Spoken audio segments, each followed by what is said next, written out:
Welcome to the Lift Oneself podcast. I'm your host, Nat Nat, and today I have a wonderful guest. And we were chatting and talking before we started recording. I was like, wait, stop, because the stuff that we were talking about was like really good content that I think many of you guys will benefit from hearing that.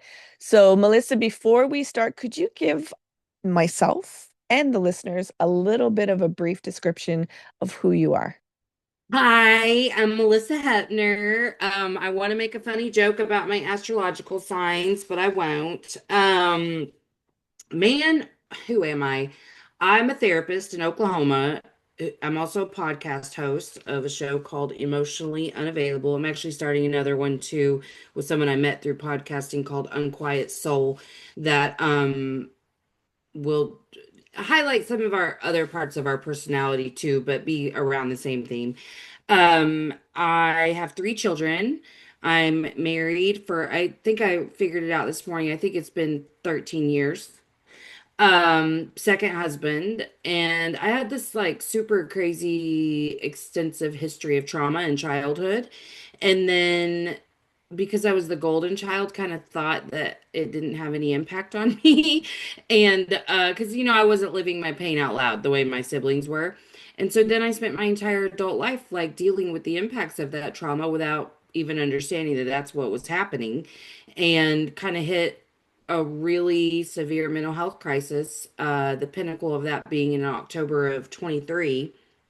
And since then have just been moving the pieces of my life and growing and evolving. Somewhere in there I had a spiritual awakening, and that was totally an amazing experience. And now I just really work on expanding my consciousness and kind of I would say, like, bringing forth the new earth is my hope. Like that I'm making an impact on people and just showing them that imperfect is the way to go, and you can love yourself exactly how you are. So that's a very brief version of who I am. So before we dig in, because I have so many places to dig in into that, will you join me in a mindful moment? Absolutely. So, as we were discussing beforehand, we are both kind of fatigued. And for me, the seasons changing just does something with my whole body. I think there's a little bit of apprehension that it knows the cold is coming.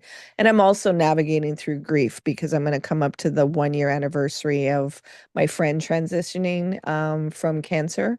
So, because of the work that I do, I can feel that in my body. And so I'm holding space for that. And as I always say, slow and steady. For the listeners, as you always hear my safety spiel, safety first. So if you need your visual, please don't close your eyes. Yet the other prompts you're able to follow with us. So please take this mindful moment. Many of us don't know how important it is to show up for ourselves. So I hope you'll join us. So, Melissa, I'll ask you to get comfortable in your seating. And if it's safe to do so, you're going to gently close your eyes or soften your gaze. And you're going to bring your awareness to watching your breath. And if you can, you're going to begin breathing in and out through your nose. You're not going to try and control your breath. You're just going to be aware of it, allowing it to guide you into your body. Now, there may be some sensations or feelings coming up, and that's okay. You're safe to feel. You're safe to let go. Surrender the need to control. Release the need to resist and just be. Be with your breath. Drop deeper into your body. Now you may be tangled in some thoughts or some to-do lists, and that's okay. Gently bring your awareness back to your breath, creating space between the awareness and the thoughts and dropping deeper into the body, allowing yourself to just be present. Again, more thoughts may have swooped in. Gently bring your awareness back to your breath, beginning again, creating even more space between the awareness and the thoughts, and completely surrendering into the body, into the moment, into presence. There's nowhere you need to be, nothing you need to do. Allow yourself to be, allowing that breath to open and soften your body. You may be noticing some aches or pains or certain things that you weren't aware of in your body. Now take one big deep breath in, gently exhale, and at your own time and at your own pace, you're going to gently open your eyes while still staying with your breath. How's your heart doing? Good. I feel so relaxed now. Yeah, I started introducing these about like over a year ago with guests because I was like, instead of telling people to meditate, let me bring them in what this little check in can be. And also, do the practices with the guest also so that we can Yeah. not just preach or say what there is, it's actually model it and see what that actually looks like in interactions. Let me tell you, the little perfective part or the one that wants to hide didn't really like to do that at first. Oh, I Yeah. bet. Yeah, like, whoo, how are these people going to receive this? How are they going to be? And it's like, no, let's model what that looks like and how we can show up for ourselves and do those check-ins. So, where do I go? Actually, let me start right here. What does trauma mean to you? How do you define trauma? Well, I would say with my limited brain capacity, Just trauma simple. is just any event that has a lasting impact. I don't think it has to look a certain way, but if it's something that made you feel really afraid in any way and kind of caused a separation between you and your body, then it created that space between you and your true self. And so that's, I mean, there's, I really had complex trauma where I lived an entire childhood disconnected from myself for protective reasons, and it was just wrought with neglect and abuse. But I don't think it has to be anything like that. I think that people can see a car accident and be traumatized by it and have real lasting impact from that. Yeah. Um, how I describe it is, trauma isn't the actual event. It's how you felt and what you didn't process. And then what your nervous system does is, as you said, it creates this separation from self and it creates this layer of protection. And a Hmm. lot of people don't realize, like, oh, well, sometimes they're like, well, I could feel all kinds. I can cry or get angry. And it's like, okay, at least you're better than what other people. Yet, did you ever have a space to process and make sense of what those experiences were? Because Right. especially with complex trauma as a child, your little brain that does not have lived experience cannot take in the magnitude of what you've been able to experience. And a lot Right. of times, as you said, emotions didn't feel safe to feel because the caretakers or the adults got activated with that. So it was very unsafe psychologically, Hmm. emotionally, spiritually. So a lot of times people think trauma is only a physical thing, where it's like, no, a lot of it is like psychological or emotional. Hmm. Yet it's that separation from self. And that journey is coming back home into the body, into self, which is a journey because there's a lot of emotions that come up that you have told yourself and your system has said, no, those aren't safe to feel. So let's just Hmm. keep burying them down. Yet, as we know, the body keeps score and emotions are energy. They're messengers trying to tell you stuff that a lot of times, sometimes we don't want to hear it because our Right. perfectionist mask is Right. coming up and everything else. Yeah. When you said that, you were the golden child and you didn't really see that the trauma had impacted you, Hmm. was there hypervigilance? Was there high achieving in your behavior? So much hypervigilance, so much hypervigilance. I still don't recognize that in my childhood per se in the hypervigilance. I mean, I know it was there, but I recognize it more in my adulthood, especially because my first real intimate relationship was in adulthood, and that's where so much of this wounding came out for me in the first time. Insecurity, jealousy, just some real psycho stuff. So that was definitely present because I was constantly looking for reasons to attack, Mm. and so in hindsight, I can certainly see that. I was so separated from myself in childhood that it is hard to identify a lot of things from there.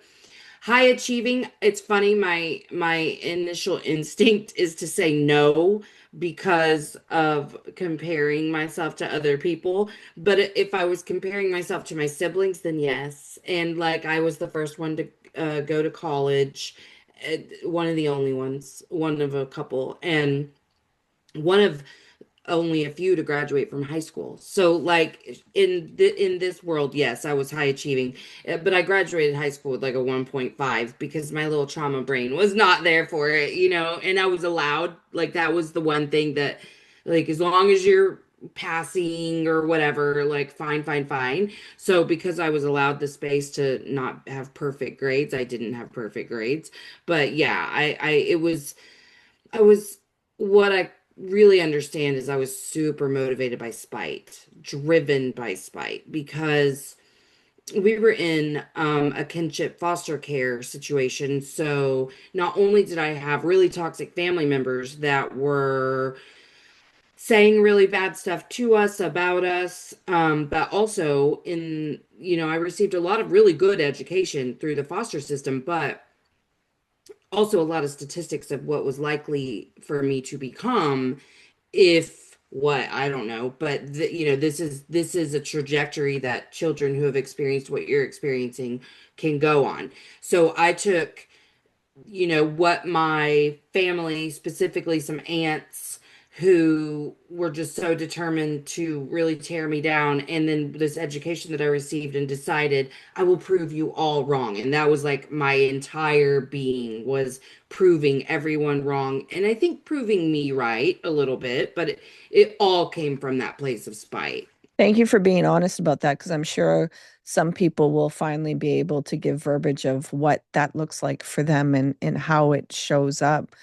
And I just want to bring some tenderness into some of the way that you're perceiving yourself because I do the same thing. It's highly critical that it doesn't meet a certain standard Hmm. rather than see like, oh, I did that and it didn't look properly because probably criticized or critiqued or again the comparison trap. Yet seeing like, wow, that was pretty intelligent of what you navigated through and how it showed up and the capacity that you know, and a lot of people don't realize too, with trauma, you learn the game. So the education system isn't the best thing to navigate through. So when you said good grades, I'm like, what does that really mean? Right, exactly. I still don't care that I didn't get good grades. And Like what does that I mean? love to tell people I graduated with such a crappy GPA because I just need people to understand. Like, it was funny to notice me being like, no, I wasn't high achieving. And I was like, oh, I'm gonna have to unpack that one. But like also it had no determinant upon my success. When I got to a safe place to be able to learn, I went to college and did very well. Yeah. Yeah, I was the same way.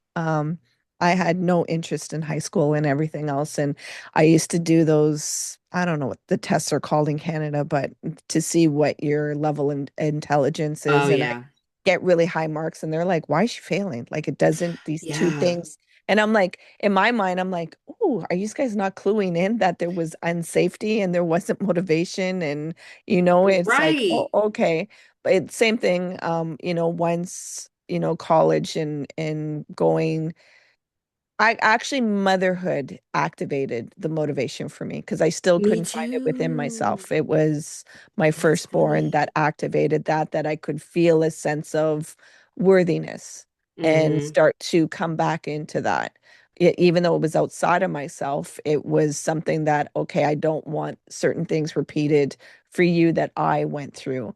So I'm thankful, even though, there's still things that got repeated that I'm like, oh my gosh, I should I know know, I better. know, I Yet know. that's how the human evolution is. And I think the most important thing is not about not making mistakes. It's about when you see them to be accountable as much as you can, because the more accountability expands your self-awareness, and then that there's safety to choose differently, to create space for those emotions and Mm-hmm. deep ingrained patterns that have been protection that your nervous system has created, and really, face and meet that part, and all those hidden parts that keep coming up. Because once, and that's the thing where a lot of people think that there's this arrival, and once I know, everything will be so predictable and I'll know it all. And Right. it's like all of I a sudden certainly thought that. I really did. I really did. Well, because we're kind of sold in some way, like you just gotta do this, or you need to change your mindset. And so as soon as you start to work on mindset and it uncovers this other stuff, you're like, man, I'm so messed up. Okay, so whenever I get here or after I work on myself, I thought it. I really did. I remember the day that I arrived at the conclusion, like, oh, there's not a destination. Like we're going to keep on. But that's why like I don't really look and say I'm still on a healing journey. I feel like I healed and made peace with things, but I'm going to continue to grow and evolve. But I yeah, feel like the energy in those statements are very different, you know? they are. For me, I always put healing because I think for myself there isn't a healed part, because when those visitors come to knock again, say, the sexual trauma or feeling abandoned, when they come up, I don't have to push them away. I can open the door and allow them to come in, that they are a part of me and it's not having to be pushed away. And the healing also is for me that as soon as you are coming whole and you're with self, then there's more safety in your body to reveal more things that have been in the shadows. Very And then true. that takes that space of, oh, I thought I was, oh, and it's like, okay, you came to visit, and boy, where have you been? And just Mm-hmm. really be with all of that.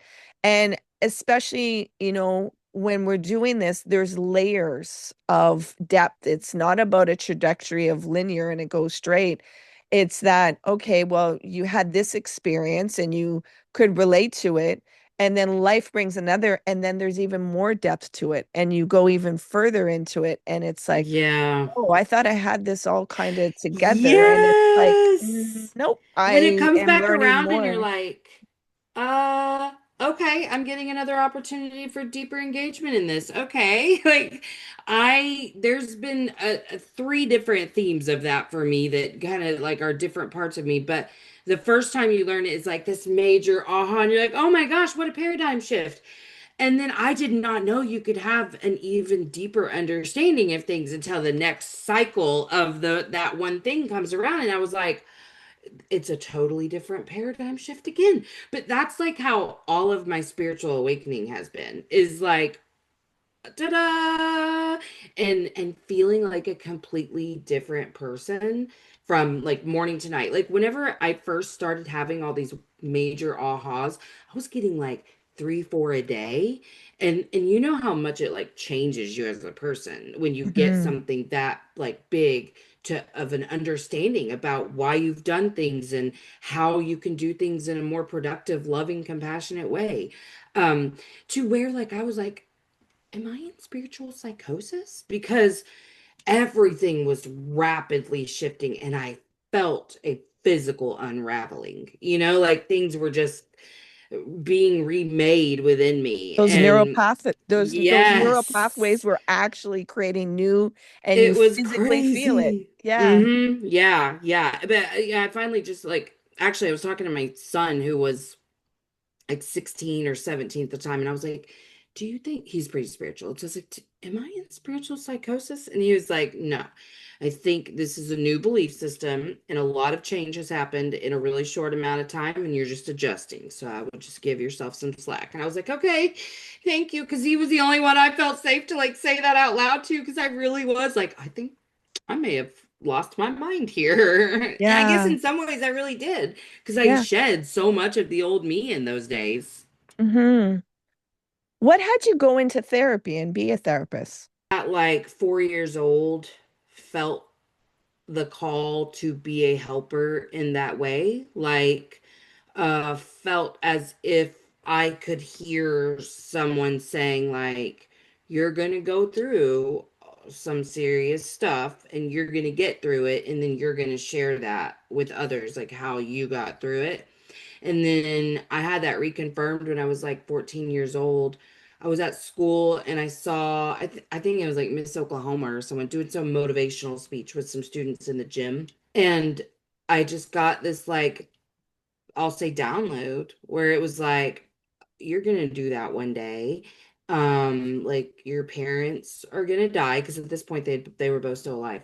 You've already been through all this, and your parents are gonna die, and whatever, and you're gonna use all of this, as your magic, and you're gonna help others. So I kind of always knew I wanted to be a therapist. Um, but I put it on hold for a long time because I did full-time work in hospice as a hospice social worker for a really long time. And then I felt moved to work in education for a while to my middle one that I was just talking about. He really just struggled in school and whatever. And I just felt like kids maybe needed a different type of presence. So I did that. And then I started to pursue being a therapist, but it really wasn't until after my initial like healing started that I felt ready to do that because truly, I had lots of reasons, but what I came to was I didn't want to play act being a therapist, and I was not in any way authentic prior to that, nor was I really aligned. And so it once those pieces really started to move into the right place where I felt really aligned and at least on the journey of authenticity. I mean, I think, being seen is still something that is there to struggle with for me and, for lack of a better phrase, but I can still see where I am afraid to show up. I do it, but it's still like scary sometimes. But I really wanted I'm having trouble reaching for this word, but permission to Mhm. show up exactly how I am and to not try to be anyone different when I'm working with people. And once I felt solidified in that decision that I don't really care what people say, I'm gonna be exactly who I am with therapy clients as I am with my children, with my spouse, with my friends, with my podcast guests, with people I'm talking to on their podcast. I'm going to be me in every single one of those situations and not really, there really is no division between who I am at home, who I am in this conversation, who I am with friends. Like, this is me, and I got to where I really understood that was my magic, and that's where I'm the most impactful. And once I gave myself that permission to just go be me, then I felt really comfortable. And like my clients know, like, well, I'm only a couple steps ahead of you on that learning. Like I learn stuff all the time from like podcast guests or being on someone else's to where I like yesterday in a session, I was like, okay, I met this really cool guy. He taught me this thing. Da da da. Let's try it. Like I'm not afraid to say I'm still a student. I'm still Mhm. learning, and it's not my education that makes me really good at what I do. You know what I mean? Yeah. And I think, that's a breath of fresh air for a lot of people to hear, especially the professionals, because there is this consensus that you need the accreditation, and then the institute tells you how you have to show up with your clients, and you're not, you're being evaluated and this and that. And it's like, Well, are you taking into context nervous systems? Are you taking in context with the emotions and what we're feeling with what this person's capacity is? Because a lot, if you're really doing therapy, it's a lot of reading that nervous system, really Hmm. reading the body language, listening to the things that are unsaid. And, you know, mine is a lot of times people emote around me and they feel a sense of being open. So I'm like, I invite it to come out and they don't even realize how much they've been carrying inside them. And Hmm. I always remind them too that the tears don't mean only sadness. It's a plethora. Like, when you're happy about something, you cry. When a baby's born, you cry. When you win Hmm. something, you cried. So unfortunately, we're so stigmatized around our vulnerability that we only class it as, oh, it's only a dense emotion that shouldn't be seen and it Hmm. shouldn't be felt because it feels unsafe to reveal that. Yet, the more that we can hold that and be safe in being ourselves, like you just said, that's where the magic power is also. Like I get that all the time of how can you be that way? And back track to what you just said, being in the space of hospice, that is warrior work. Because as I mentioned, my friend transitioned in November. Hmm. She was, my mind is going, but I want to say 9 days, either 8 or 9 days. That no eating, no drinking. We're just waiting for the body to shut down. And every day the doctors kept saying, today has to be the day because Hmm. this isn't making sense. So I was there 24/7 with her, holding her and held her with her last breath. The amount of compassion, the amount of self-awareness you need to have, because let me tell you, some of the nurses that were in that floor don't belong there, and Hmm. they don't realize the damage that they're doing. However, I think also too, there's not enough tools for nurses and doctors and the professionals in that space to really start taking care of themselves so Right. that they That's their understand. protective layer. Yeah, totally. I totally get that. I mean, I can remember a couple of nurses. So my dad died suddenly of a morphine overdose, but my mom died in a 3-week ordeal related to Hep C and cirrhosis, but it was gory and ugly because when your liver fails, it's gross. Um, and she had been incarcerated at the time. So there was just a lot of layers there. And I was very early pregnant, like 8 weeks pregnant with my first child when she was in the hospital. So I really needed some care. Like, can you tell me these things a little tenderly? And I can remember, I really more remember the people that were so soft with me and they cared so much that her daughter is pregnant and you know, being careful about not letting me come in until they get her cleaned up because this when, there's a lot of blood or whatever. And I remember the one nurse who was so impactful who was in the room when she died and just the way that she dealt with me, and that was my driving force for, like, I knew I wanted to be in hospice. And then in early undergrad I took a death, dying, and grief class. I felt so pulled to that, you know what I mean? And I just knew, like, okay, I can't do anything to stop this from happening, but I can help. Like, I can make it more peaceful or more comfortable for both this patient as their advocate and their family. And so for me, it was easy to get into that space with them. It was actually like at first my I remember my first death and just being like, okay, but it feels weird to not be the one sitting there holding their hand. And like I want to make sure like they're okay. And I had to like learn how to like build some boundaries around that. But it's so much better than the people who came in with like 1,000 protective layers. And I've known so many nurses like that, and I know they care about what they're doing, but they just can't go there with people. Like Yeah. not themselves, not themselves, not their family, not their work people, like not somebody who's dying in front of them. They're emotionally unavailable, and that is what that looks like. Yeah, exactly. So you mentioned it, emotionally unavailable. What brought the podcast? How did it come about? How long has it been here? And tell me all the details. Was there a muse that came to you? Was it in meditation? Was there a prayer? What brought it? Because it's very well needed, because a lot of people don't even know how to give the verbiage of what emotionally unavailable is.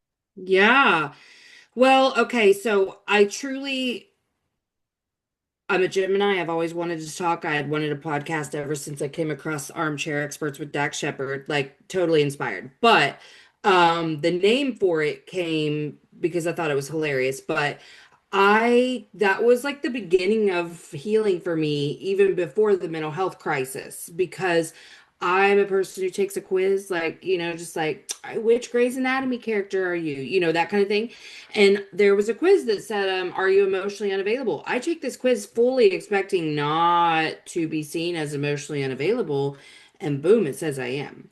And so I text a social worker friend of mine and I was like, do you think I'm emotionally unavailable? She's like, yeah, I do. And I was like, what? I mean, angry. Because I have no capacity for this, like none. I opened a huge can of worms with this one little quiz.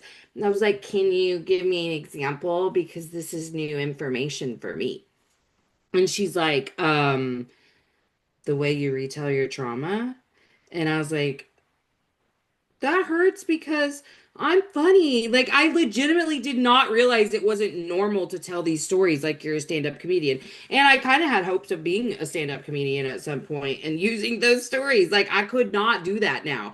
Yes, some of them are funny and I can tell them funny, but I'm so connected to them in a way that I never was before. Like, Mm. now there are certain stories that I used to be able to tell with a smile on my face that I can't tell without crying. You know what I mean?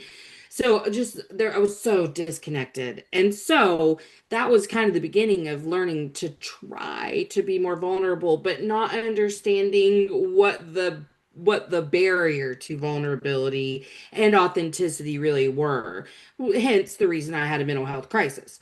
So when I started to like move the pieces of my life, I knew I was quitting a toxic job and I was like, I've wanted to do this podcast and I wanted to do one with a friend at first because I didn't feel like I was interesting enough to do it by myself.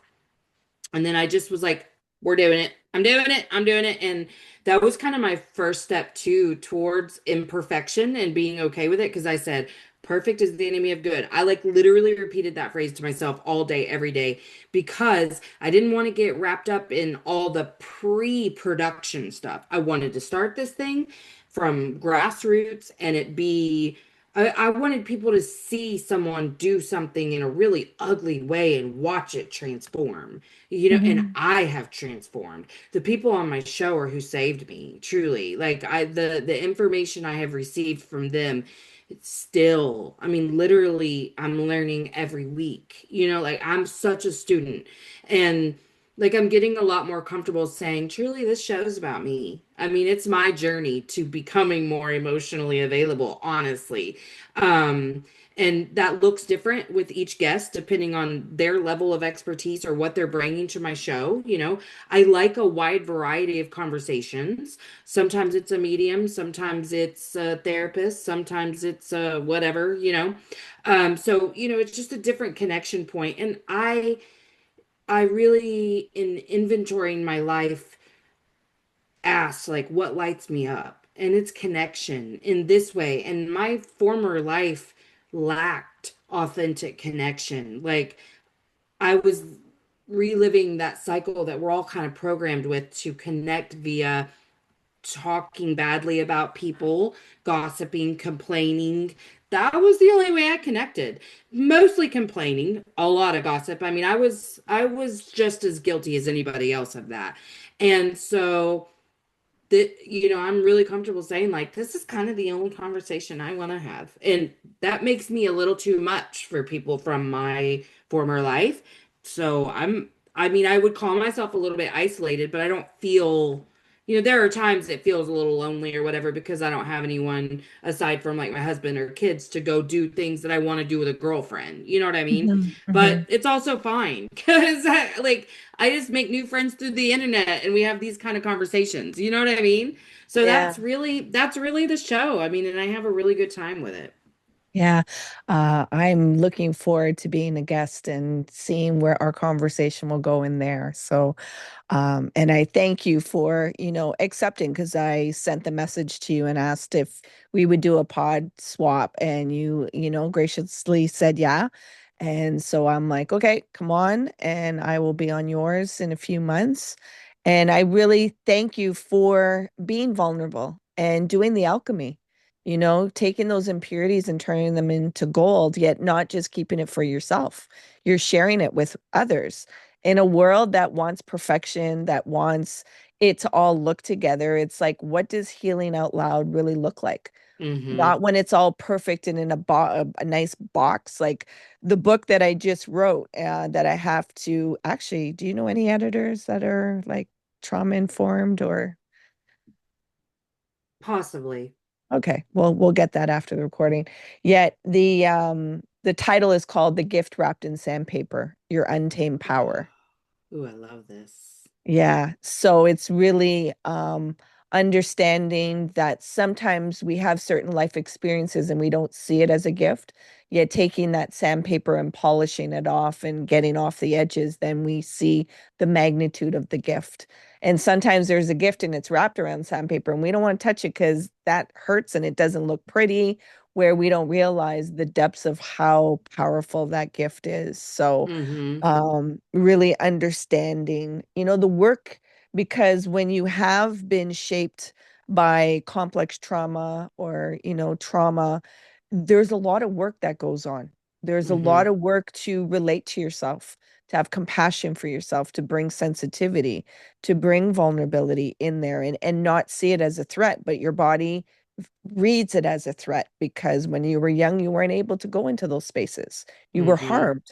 So automatically it's doing its job of protection, and having to Whew. do that rewiring and Yeah. hold yourself accountable, and still continue to choose to lean in, is like warrior work that I say. I know certain listeners and myself, we heard mental health crisis. What did Hmm. that look like for you? It looked like me making a plan to end my life because I was just in a really hopeless place. I now understand that I was dealing with a lot of subconscious shame.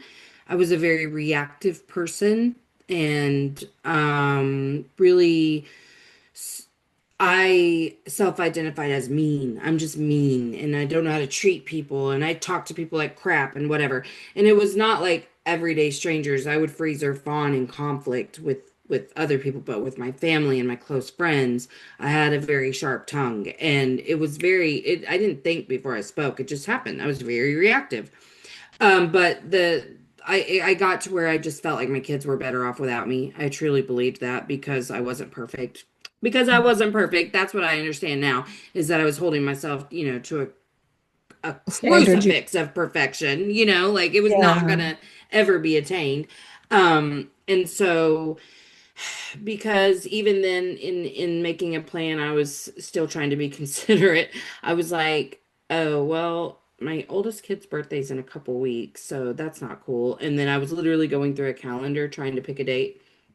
I was like, then it's Thanksgiving, then it's Christmas, then it's the next kid's birthday, then the next kid's birthday. So I picked a date that ended up being like 10 months away. So within a few days, very quickly, I was like, okay, because the relief that making the decision that yes, I was going to, setting the plan in motion, having a date, that brought such relief and quieted the noise just enough to be able to like chill for a couple of days and then get clarity, which is like, okay, if you're going to make it to 10 months from now, something's got to give. Like we have to get better if we're even going to make it to this date.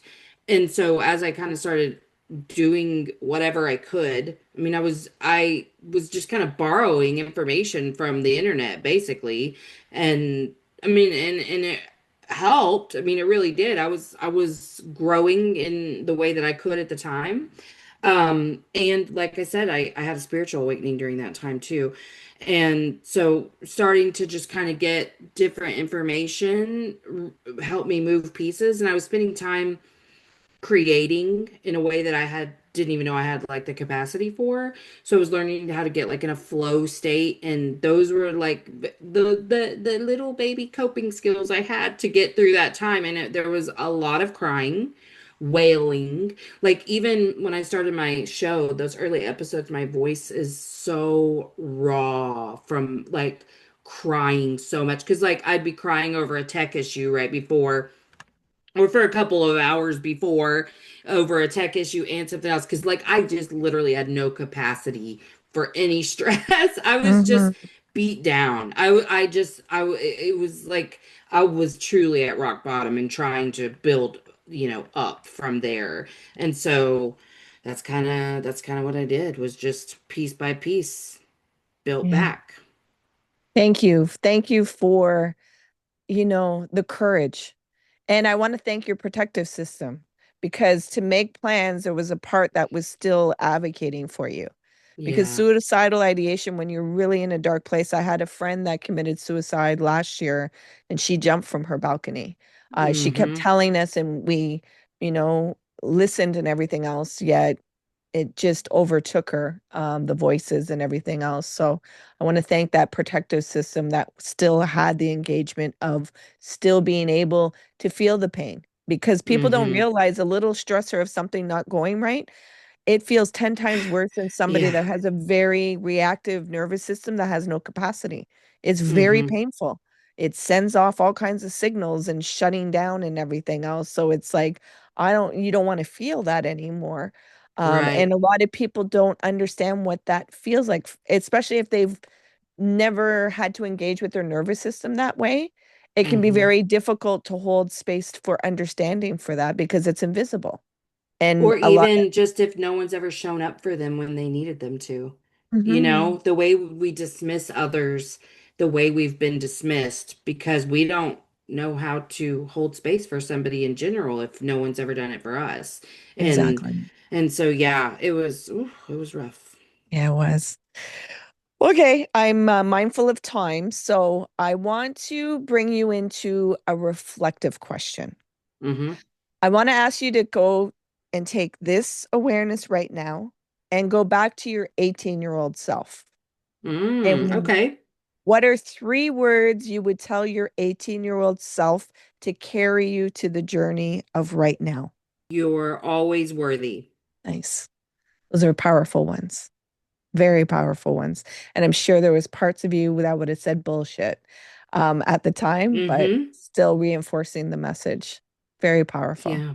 Yeah. So where can the listeners find you? I'm super active on Instagram at melissa.hepner. My first name spelled a little weird, Malisa. My link tree is there for all of the things that I'm doing. I create workbooks. I recently started this a couple of months ago, but I'm releasing a new little instant download workbook every month. And like the first one was Safe to Be Seen so that you can start to kind of see parts of yourself and just like, really slide into that authenticity piece, feeling more in alignment. I've got one about perfectionism. This next one releasing is just like balance and harmony, things like that. But that's all on my link tree.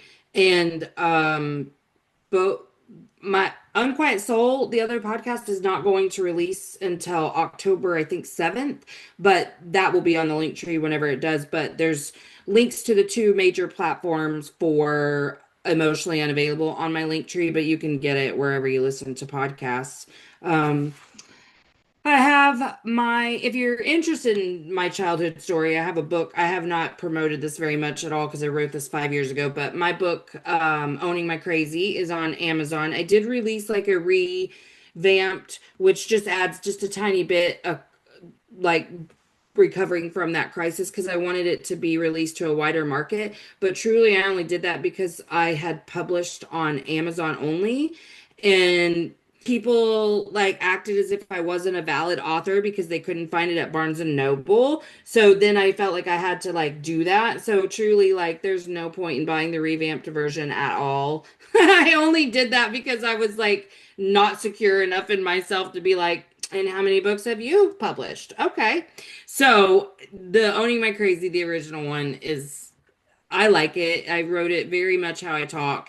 And kind of it's funny, you'll see how stunted I was because like just the limited information I knew about healing at the time was kind of highlighted at the end, but it was just about like my limited understanding of nervous system regulation. But truly I just wanted a way to share my story. And so that's there. I have some children's books if you know there are any like school counselors listening. I wrote that from a very school counselor perspective. So I have a journal on Amazon. So yeah, that all of that is on the link tree, but my website's on there too. So if you want to connect with me one on one, that is on the website. So now, with our conversation, I'd ask you to go within yourself and feel into what a listener may need to feel empowered, and what would that message be for them? I would say that regardless, like it's great when you can see the things that still need attention. Like, and I hope that you're always going to find some new layer that you need to quote unquote work on or grow through or whatever verbiage you want to use. But don't let that make you forget that who you are right now is perfect. Like you're great. You're already all the things you're trying to become. We need to unbecome more than we need to become. So like you don't have to strive for a destination. And that is sneaky. Even when we sit here and say there's no destination, I'm sure tomorrow I will find a way where I thought there was a destination again. Mhm. So take time to really sit and honor who you are and every part of you that got you to where you are right now. They are all magical, and who you are right here, right now, is full of all the magic you're ever going to need. Mhm. So, you know, I just encourage people to just put their hand over their heart and just love themselves and say, "Thank you. I love you. You're great. We're doing great." Because the whole human experience is supposed to be imperfect. So if you are imperfect, you're doing a really good job.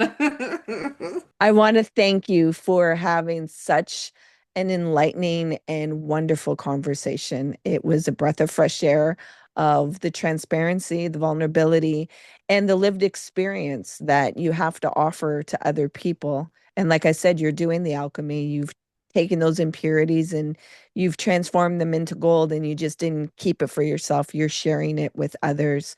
So thank you for being such a bright light in this world. I am greatly appreciative that we are connected.